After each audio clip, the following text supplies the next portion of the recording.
আসসালামু আলাইকুম। ভোর রাতে উঠে নামাজ আদায় করে আমার মেয়েকে জাগাচ্ছিলাম, কারণ ওকে যদি একটু দেরি করে উঠাই তাহলে ও কান্নাকাটি করে, মন খারাপ করে। আজকে আমাদের বাসার সবাই আছি আমরা, আমার বোন, মা, বাবা, বোনের হাজব্যান্ড সবাই একসাথে সেহরি খাবো। এই মুহূর্তগুলো সত্যি অন্যরকম। পবিত্র রমজান মাসে পরিবারের সবাই একসাথে সেহরি খাওয়ার এই মুহূর্তগুলো আল্লাহ তাআলা এক বিশেষ রহমত ও বরকত দান করেন। সেহরির প্রতিটি মুহূর্ত পরিবারের সবাই কাছাকাছি নিয়ে আসে, পরিবারের সবাইকে।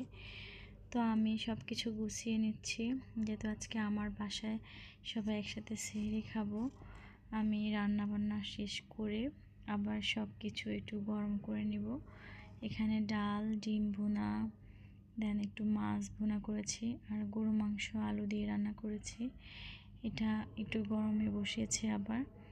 তো এক এক করে ভাত বেড়ে নিচ্ছি, যেহেতু লোক সংখ্যা অনেক বেশি। দুইটা ডাইনিং টেবিল একসাথে করে নিয়েছি, এক এক করে সবাইকে বেড়ে দিচ্ছি। তো ডালের সাথে একটু আলু ভর্তা খেতে ইচ্ছে করেছিল, তাই আমি 1 মিনিটে আলু ভর্তা তৈরি করেছিলাম।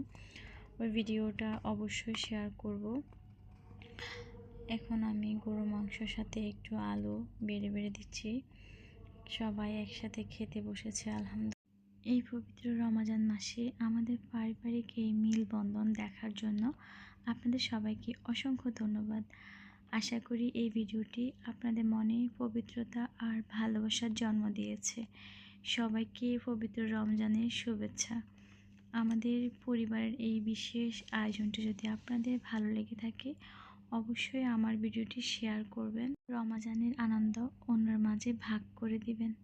সবাই ভালো থাকুন, সুস্থ থাকুন। আল্লাহ হাফেজ।